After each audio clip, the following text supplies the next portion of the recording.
A conexão de Deus conosco. Leia Gênesis 1, 26 ao 2 e 7. E releia. Então o Senhor Deus formou o homem do pó da terra e soprou em seus narizes o fôlego de vida, e o homem se tornou um ser vivente. Gênesis 2, 7. Deus criou o universo por meio da palavra. Ele determinou as estrelas e os planetas que existissem. Formou o mundo simplesmente proferindo ordens. Iniciou o processo de criação a partir do nada. Com a presença do Espírito Santo e pela ação de sua palavra, a criação ocorreu. Deus produziu ordem, luz, vida e beleza, e a partir do caos e da escuridão, ele disse, haja, e aconteceu. Então Deus se envolveu pessoalmente na tarefa de fazer o ser humano. Alguns textos das Escrituras descrevem-no como oleiro e os seres humanos como barro, Isaías 64, 8. Fazendo-nos pensar em nosso Pai Celestial, curvado sobre uma roda de oleiro, formando figuras de barro, conforme o desenho que tinha em mente para suas criaturas. O toque final foi soprar em nós o fôlego de vida. Ele tornou-se pessoal desde o princípio. Deus, no entanto, não se deteve aí. O ato de soprar nos fôlego concedeu-nos também a capacidade de falar. O mesmo ato de respirar que nos mantém vivos é o que usamos para nos comunicar. Respiramos para falar. Em alguns idiomas é preciso até inspirar. Somos portadores da imagem de Deus. Gênesis 1, 26 e 27. Respiramos e falamos graças ao fôlego que Ele nos concedeu. Devemos reverenciar o privilégio que temos de usar o fôlego de vida para falar com o nosso Criador. Fomos feitos para nos comunicar com o nosso oleiro, embora, de início, talvez não possamos fazê-lo muito bem. Ainda assim, Ele quer nos ouvir. Do mesmo modo que nos alegramos quando nossos bebês emitem os primeiros sons, nosso Pai Celestial também se alegra quando ouve o som das palavras que um de seus filhos lhe dirige.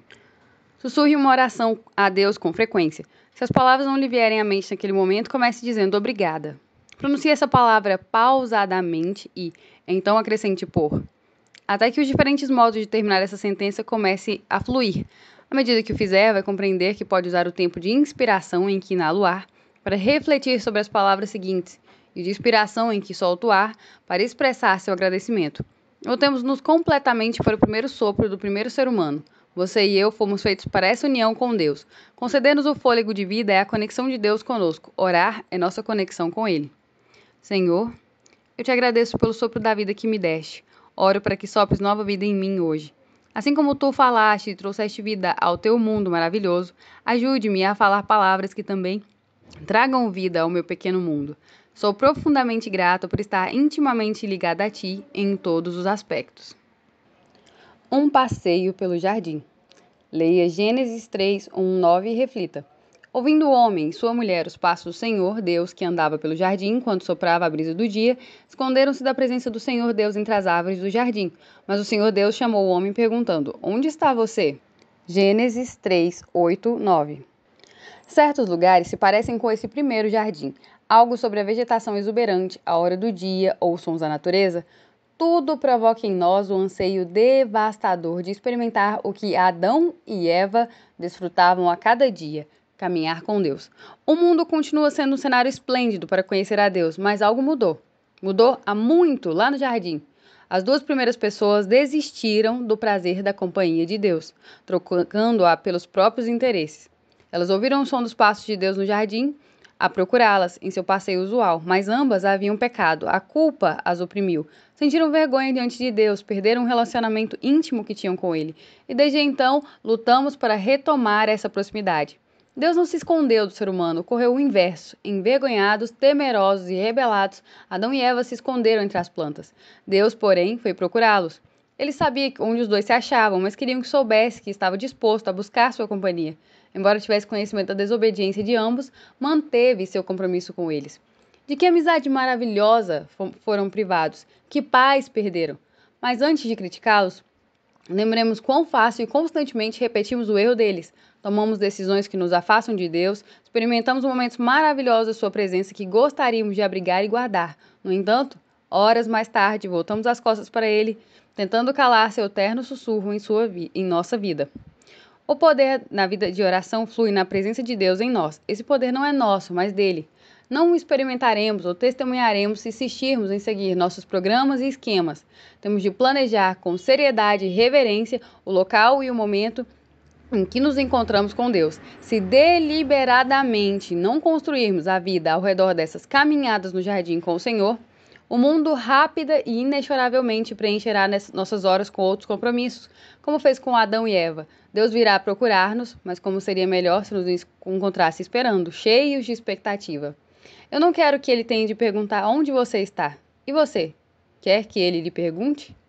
Senhor, mais do que qualquer outra coisa, quero caminhar bem junto de ti. Ajuda-me a não perder essa maravilhosa intimidade ao ser atraída pelas distrações desse mundo. Capacita-me a ouvir tua voz me chamando de modo que eu responda, sem nenhum momento de hesitação. Ajuda-me a nunca me esconder de ti por nenhuma razão que seja. Ouvir com atenção. Leia Gênesis 6, 9 e 22 e reflita. Noé era homem justo, íntegro entre o povo da sua época. Ele andava com Deus. Gênesis 6, 9. Noé ouviu bem. Quando Deus lhe falou, Noé prestou atenção.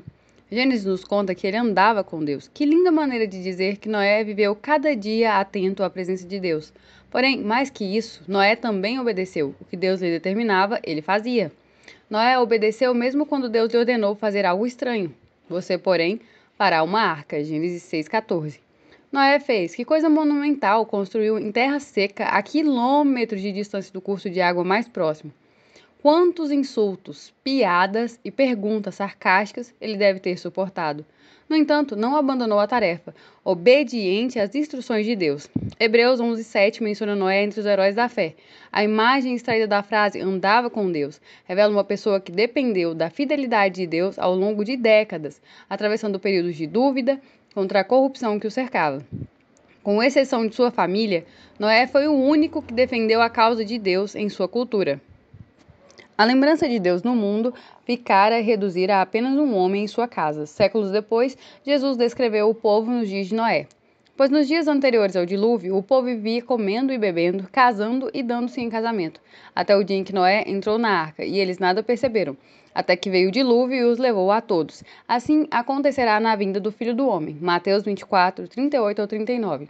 Nos dias de Noé, como hoje, os ruídos dos afazeres podem sufocar a voz de Deus. Jesus advertiu sobre qualquer ocasião em que as pessoas estejam cegas para o perigo de viver sem se deter o suficiente para ouvir a Deus. Orar é mais que falar com Deus. Embora isso seja vital, muitos de nós apresentam uma lista de pedidos e depois correm para a próxima tarefa. Como seria a nossa vida se reservássemos tempo não só para conversar com Deus, mas também para ouvi-lo? E se decidíssemos, então, obedecer, fazendo o que Ele nos ordena, sem levar em conta as zombarias da sociedade? Você quer andar com Deus? Então, ao orar, ouça cuidadosamente a voz dele. Talvez ele a conduza em outra direção, um novo propósito, com uma coragem que você nunca julgou ter. Querido Deus, ajude-me a viver a cada dia sentindo profundamente a tua presença. Não quero passar pela vida sem reservar um tempo para estar contigo. Quero que meu relacionamento contigo seja tão forte a ponto de outras pessoas reconhecerem a presença do teu Espírito em mim. Sempre que eu me aproximar de ti em oração, ajude-me a ouvir a tua voz, falando ao meu coração de modo que eu sempre siga pelos teus caminhos. O poder da promessa divina. Leia Gênesis 9, 8 e 17 e reflita. Toda vez que o arco-íris estiver nas nuvens, olharei para ele e me lembrarei da aliança eterna entre Deus e todos os seres vivos de todas as espécies que vivem na terra. Gênesis 9, 16. Quantas vezes você parou para olhar e até chamou outros para olharem também o magnífico arco colorido revelado pela dispersão das nuvens após uma tempestade? Sempre objetos de admiração, os arco-íris são criados surpreendentes que, embora desapareçam tão rapidamente quanto surgem, alegram-nos o coração quando sua inesperada luminosidade afasta as nuvens cinzentas. Esse arco colorido nos liga retroativamente a nosso ancestral Noé. É o momento pós-dilúvio em que Deus fez uma promessa, uma aliança, de que jamais voltaria a destruir a terra por esse meio. Muitos estudiosos creem que nos dias de Noé o povo nunca tinha visto chuva, que em vez disso a terra era irrigada pelas nascentes profundas. O dilúvio ocorreu quando todas as fontes de grandes profundezas jorraram e as comportas do céu se abriram. Gênesis 7, 11. A chuva desceu dos céus e continuaria a cair pelo restante das eras. Noé, entretanto, não precisava temer a próxima vez em que nuvens de chuva surgissem, porque Deus fizera uma promessa. A chuva se acalmaria e o arco-íris apareceria. Este sinal visual seria um lembrete constante de que Deus sempre cumpre suas promessas. O que isso tem a ver com oração? Tudo! Ao orar, reafirmamos nossa fé em que Deus cumpre suas promessas.